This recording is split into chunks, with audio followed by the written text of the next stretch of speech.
Hi, I'm Sharyn, Education and Youth Librarian with Wyndham City Libraries. Welcome back to Virtual Teen Read Along for Chapter 10 of Tomorrow When the War Began by John Marsden. The teens have realised they need to start thinking and acting like soldiers now that a bomb has dropped on Corrie's house, and having conflict with the soldiers has forced the group to think more carefully about their actions.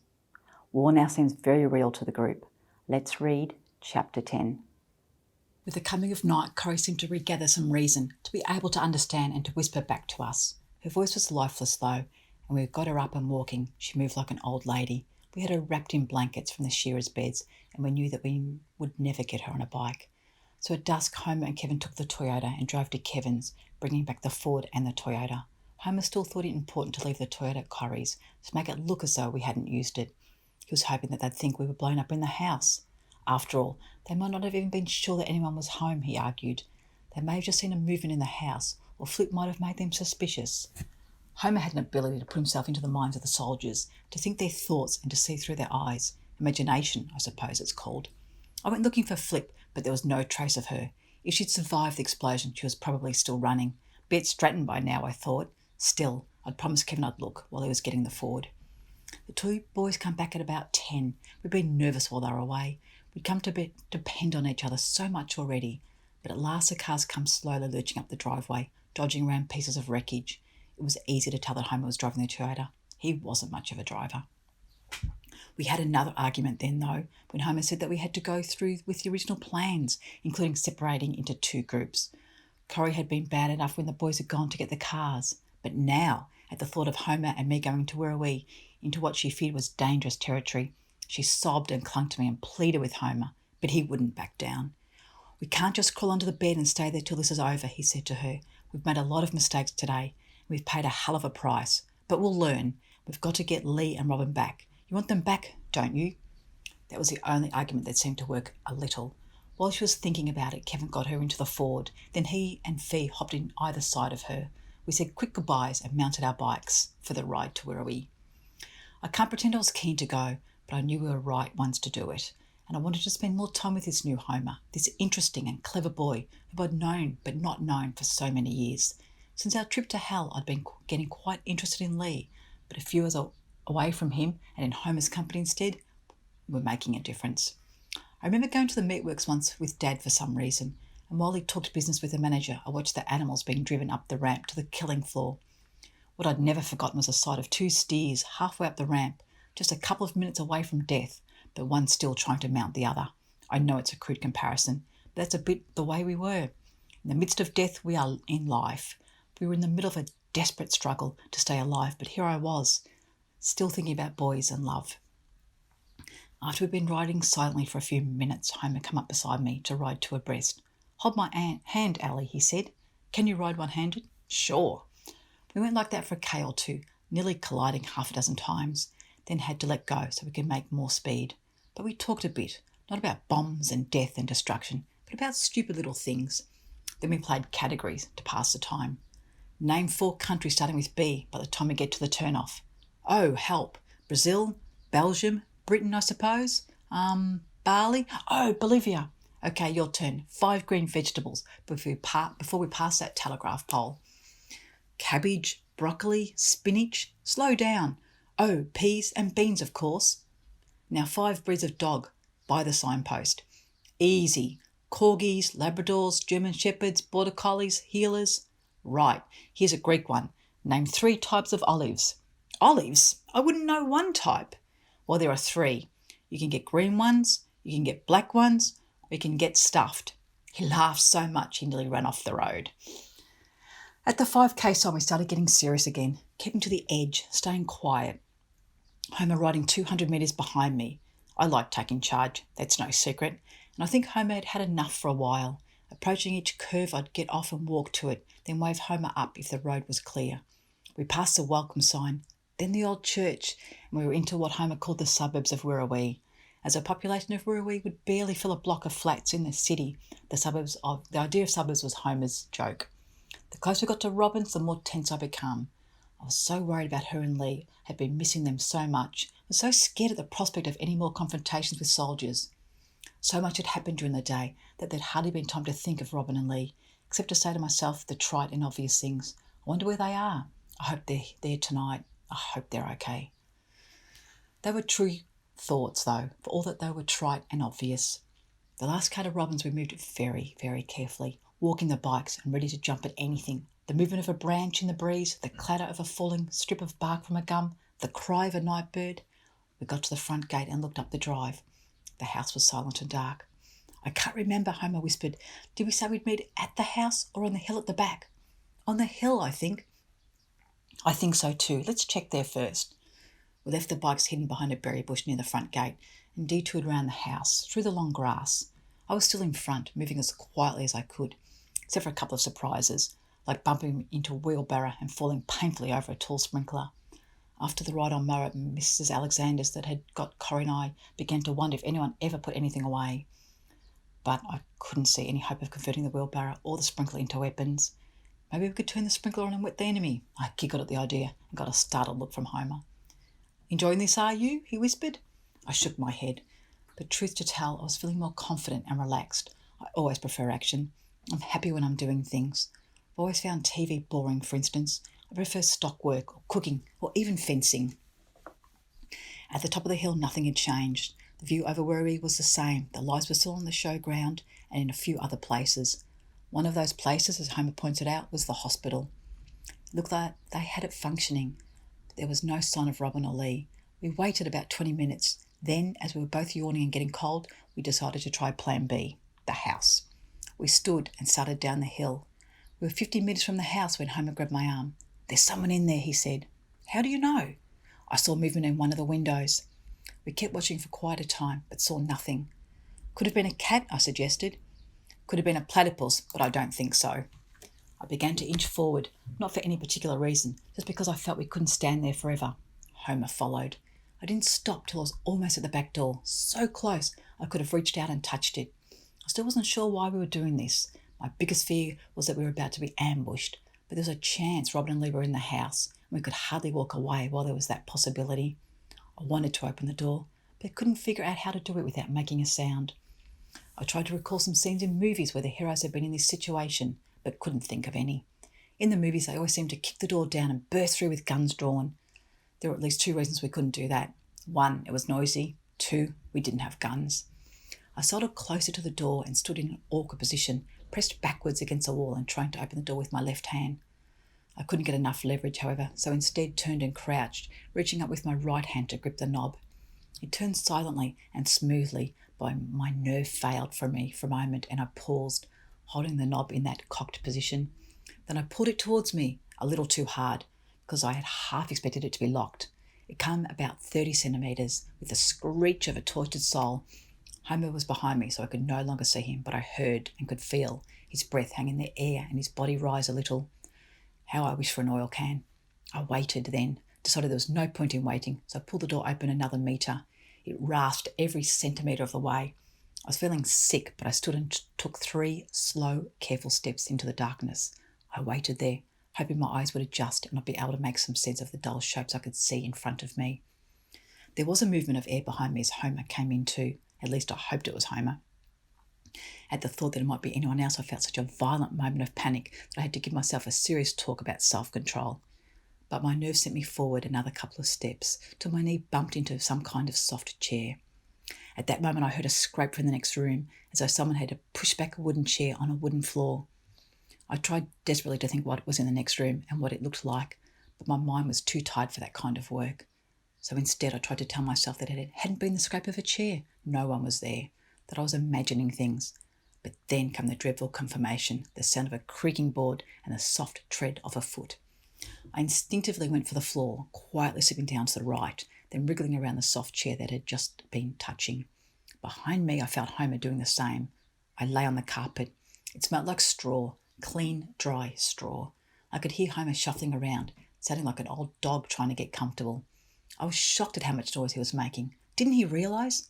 But in front of me came another noise, the unmistakable sound of a bolt being drawn back in a breech, then slid forward to cock the rifle. "Robin!" I screamed. Afterwards, Homer said I was mad.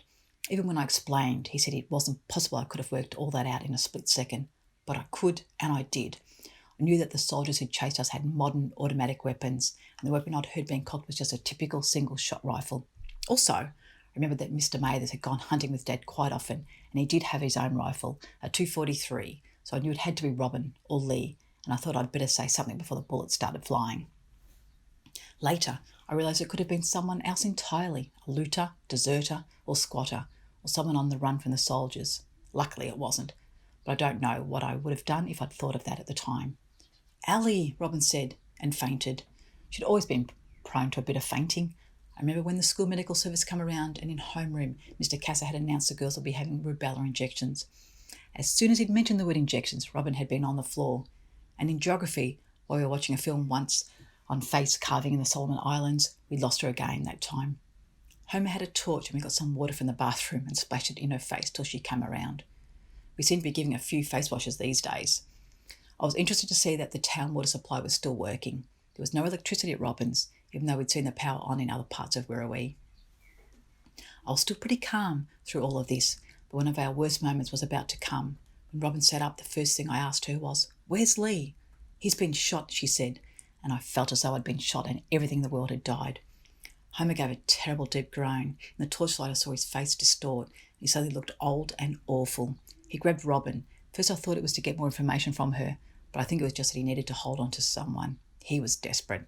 "He's not dead," Robin said. "It's a clean wound, but it's quite big, in the calf." Robin looked ghastly too. The torchlight didn't help, but her face was more like a skull than a face. High cheekbones and gaunt cheeks and sunken eyes. And we all smelt so bad. It seemed a long time since our swim in the river, and we'd sweated a lot in the meantime. "How do we find him?" Homer asked urgently. "Is he free? Where is he?" "Take it easy," Robin said. "He's in the restaurant, but it's too early to go back there. Barker Street's like rush hour in the city. I took the worst risk to get here." She told us what had happened. They'd had trouble at every street corner, nearly running into a patrol, having to hide from a truck, hearing footsteps behind them. Lee's parents' restaurant was in the middle of the shopping centre, and the house was above the restaurant. As Homer and Fee had found, Barker Street, the main shopping drag, was a mess. Robin and Lee had come in from the opposite end to Homer and Fiona, but their problems were the same. They'd taken an hour to travel 1 block, because there were 2 groups of soldiers looting, one group in the chemist and one in Ernie's milk bar. As they waited, hiding in the staircase of city and country insurance, they'd heard a noise at the top of the stairs. They turned around and found themselves looking at Mr. Clement, the dentist, crouching there furtively, peering down at them. Lee and Robin had been wildly excited to see him, just as Homer and I were to hear about it, but he hadn't been excited to see them. It turned out that he'd been there the whole time watching them without saying anything. It was only when he got a cramp that he made a noise. When they asked why, he just said something about least said, soonest mended. He did give some valuable information, however, grudgingly and impatiently. He said everyone who'd been caught was held at the showground. He said that there were 2 types of soldiers, professionals and the ones who were just there to make up the numbers. Conscripts, probably. The professionals were super efficient, but the conscripts were badly trained and poorly equipped, and some of them were really vicious. Oddly enough, it was the professionals who treated people better. He said the soldiers hadn't got numbers to search the town thoroughly, house by house. The policy was to preserve their own lives at any cost. If they suspected danger in a house, they'd set up a rocket launcher and destroy the house, rather than go in to a possible ambush. He said he thought there were a few dozen people like himself hiding out, but after they'd seen what happened to people who, in his words, tried to be heroes, they were all keeping well out of sight. Robin got the impression that Mr. Clement had his family hidden somewhere close by, but he wouldn't answer any personal questions, so they gave up asking. Then a patrol went past the building and Mr. Clement got really agitated and told them to go. They crept along the street, but there was a little cover and not enough darkness, as the lights were on in several shops. They were dodging towards the door of the news agency when shots started pouring down the street, Robin said. They sounded so loud it was like they were from 10 metres behind, but in reality they didn't know who was firing or where the shots were coming from. But Robin and Lee were definitely the targets. We were 2 steps from the glassed-in bit that takes you to the door of the newsagents, Robin explained. That was the only thing that saved us. It was like we already had the momentum to go up those 2 steps. And if we'd been hit by a dozen bullets, we'd still have gone those 2 steps. They got into that little bit of cover and went straight on, through the smashed door of the news agency itself. Robin took the lead, not realising that Lee had been shot. The news agency was dark, but there was enough light from the street for them to see their way. The trouble was there was enough light to make them good targets too. Both of them, of course, knew that the news agency goes right through to the car park in Glover Street. The idea was to get out the back and then go in whatever direction seemed better at the time. But when Robin was nearly at the back door, she realised two things: that the door was locked and that Lee was a long way behind her. "I thought he'd stop to look at the pornos," she said, but when she turned around she could see by the paleness of his face that he was hurt. He was limping heavily, staring at her but biting his lip, determined not to cry out. She hoped he'd just pulled a muscle, but she said, "Were you hit?" And he nodded. Robin skipped over the next bit pretty quickly, but it's one of the reasons for writing all this down, because I want people to know about stuff like this, how brave Robin was that night. I don't want medals for her, and neither would she. Well, I don't know. I haven't asked her. She'd probably love it, but I think she was a bloody hero. She picked up the photocopier that sits on a stand near the lottery desk and chucked the whole thing through the door. Then she ran to Lee, heaved him onto her back, across her shoulders, and carried him through the shattered door, kicking out bits of glass as she went. Now, I know Robin's fit and strong, but she's not that strong. Don't ask me to explain it. I reckon it's like those stories of mothers lifting cars to get trapped babies out from underneath. Then you ask them the next day to do it again, and they can't even move it because the urgency's gone. Robin, being religious, has got a different explanation, and who knows? I'm not stupid enough to say she's wrong. Well, carrying Lee, she staggered along 5 buildings to get to the restaurant. The old door at the back, facing the car park, had been broken open, so she got in there okay. She dropped Lee onto the loading dock and pulled up the roller door and dragged him into the darkness. Then she raced out the front to have a look into Barker Street. There were 3 soldiers looking to the news agency. After a couple of minutes, 2 more come out and join the other 3. Then the 5 of them come walking past the restaurant, lighting cigarettes and talking and laughing. They seemed to just walk off into the distance without showing much interest, so she figured there wouldn't be any more problems for them for a while. "They probably thought you were looters," Homer said. "Like Mr. Clement said, there must be a few around." So the patrols would see them quite often. They wouldn't bother mounting a big operation just for that, and they wouldn't want to blow up Barker Street unnecessarily. "But they blew up Corrie's," I said. Homer agreed. "But the shops in Barker Street are still full of stuff. Maybe they found some way of connecting Corrie's with the lawnmower bomb. Or maybe it was just an easy low-risk target for them. Maybe they're wiping out all the farmhouses." Robin looked horrified, and when we had to explain what had happened at Corrie's, eventually, though, she finished her story. She cut Lee's trousers off while he lay there making rude jokes, but he was cold and pale, and she thought he was in shock. She stopped the bleeding with a pressure bandage, wrapped him up warmly, then somehow found the courage to go back to the City and Country Insurance and wait there nearly an hour for Mr. Clement. When he arrived with a couple of bags of food, she bullied him into coming to look at Lee. He wasn't keen, she admitted, but in the end he was good. He went into his surgery and came back with all kinds of bits and pieces, including painkiller injections. He gave Lee a needle, then inspected the wound. He said it was clean and the bullet had gone right through, and if we kept it clean it'd probably be okay, but it'd take a while to heal. He stitched it up, then he taught me how to give injections, and on condition I didn't bother him again, he left some stuff with me. Painkillers and disinfectant and a syringe and needles. I'd given him 2 injections today. It was cool fun. "Robin!" Nearly passed out myself in amazement. "You faint when people even mention injections." "Yes, I know," she said, with her head on one side as though she were a botanist, studying herself. "It's funny, isn't it?" "What's he like now?" Homer asked. "Can he walk?" "Not too much. Mr. Clement said he's got to rest till the stitches come out, in a week minimum. He showed me how to take them out." I just rolled my eyes. Robin taking out stitches? There's no point even commenting. Were there any signs of Lee's family? No, and the place was a mess. Windows broken, tables and chairs smashed, and the flat upstairs had been ransacked. It's hard to know whether there'd been a fight or whether the soldiers did it for fun. How's Lee reacting to all this?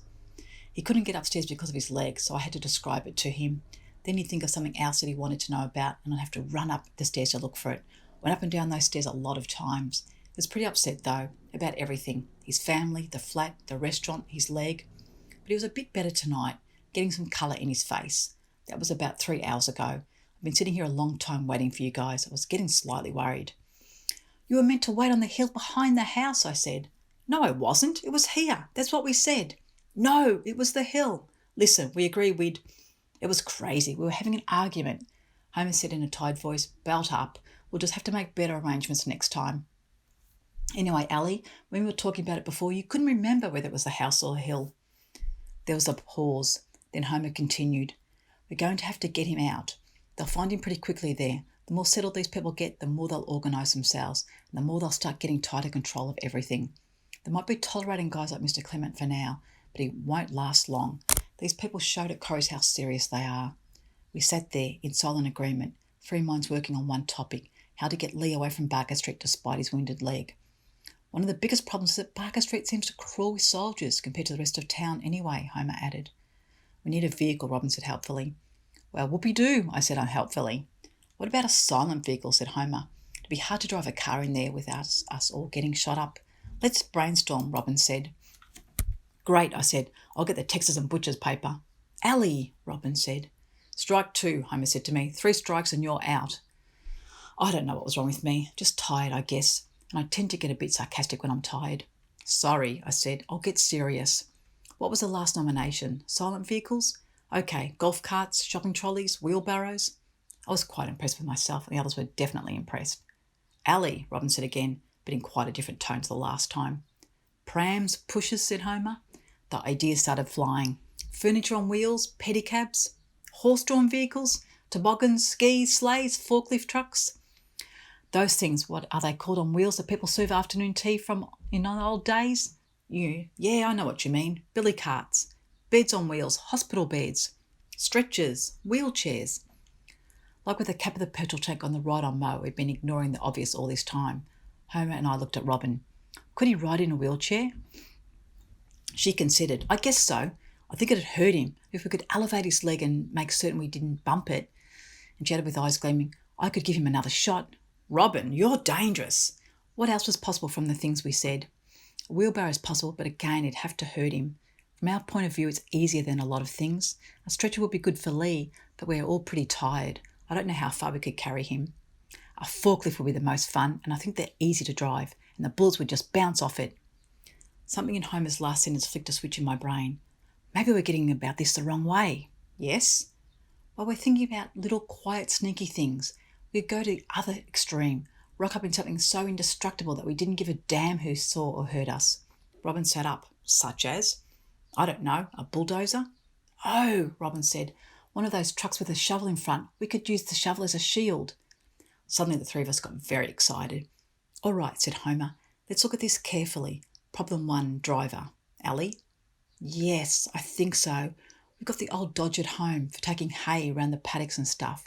Driving that's just like driving a big car. It's got a 2-speed diff, but that's cool. I couldn't say for certain until I saw it, but it should be okay. Problem 2 then. Where would we get it? Robin interrupted. I'd forgotten how she hadn't seen Homer in action at Corrie's. Homer, are you on something? Sorry? You keep going like this, you'll lose your reputation. Aren't you meant to be just a wild and crazy guy? He laughed, but then went straight back to being serious. Robin made a face at me and I winked back. So, problem 2. Well, the council depot's the obvious place. It's 3 blocks from the restaurant? Probably been broken open, but we should take bolt cutters in case. The keys to the vehicles will be in an office there somewhere, again, assuming they haven't been looted. All right, sounds logical. Problem 3. Suppose we pick Lee up. We can't drive to Allie's in the truck, obviously, and Lee can't use a bike. How do we get him to Allie's? This was the toughest one. No one had any easy answers. We sat staring at each other, turning ideas over in our minds. Finally, Homer spoke up. Okay, let's come back to that one. Let's look at other details. The plan's basically a good one. It's got the big advantage of surprise, plus it puts us in a position of strength. If we had Lee in a wheelchair or a wheelbarrow and we were pushing him down the street and a patrol appeared, what could we do? Push harder? Dump Lee? We'd be in such a weak position. But if Robin goes back to the restaurant, gets Lee ready, gets him close to the street, gives him acupuncture, and whips his appendix out and anything else she feels like to fill in time, Allie and I could get the truck, burn down the street, stop, throw you guys in, accelerate and go like hell. If we do it between 3 and 4 a.m, that should be when they're at their weakest. That's when humans are always at their weakest, I contributed. We did that in human dev. 3 to 4 a.m, that's when most deaths occur in hospitals. Wow, thanks for that comforting thought, Robin said. We'll have to be at our strongest, Homer said. Where do we actually put Lee, I asked. It'll need to be such a quick pickup. There won't be room in the cab, so we'll have to get him into the tray part somehow. Homer looked at me, eyes shining with joy. I realised the wild and crazy guy wasn't so far away. We'll pick him up in the shovel, he said, and waited for our reactions. Our first reactions didn't disappoint him, but the more I thought about it, the more it made sense. It all depended on us being able to operate the shovel part quickly and accurately. If we could do that, it would be the best solution. If we couldn't, we had a disaster. After we tossed the options around, Robin suggested some more of the plan. We have a car waiting, she said, in a place where it'd be hard for them to follow or hard for them to use their guns. Then we transfer to that and either head out to alleys or hole up in town another night. I tried to think of some unusual place where we could swap vehicles, somewhere special, somewhere different. My eyes closed and I had to sit up with a jerk and shake myself awake. The cemetery, I said hopefully. Maybe they're superstitious. I don't think the other two knew what I was talking about. Homer looked at his watch. We have to make some quick decisions, he said. Okay, said Robin, how about this? Ali mentioned the cemetery. You know Three Pigs Lane, past the cemetery? That long narrow track across to Meldon Marsh Road? Here's what I think we should do. 10 minutes later she'd finished. It sounded okay to me. Not great, but okay. The group are looking out for each other and working on a plan to get the injured Lee out of town. They find there are still some people in hiding. Why do you think Mr. Clement was reluctant to help Lee and Robin? Would you help out? Join me again in the next episode for Chapter 11 of Tomorrow, When the War Began.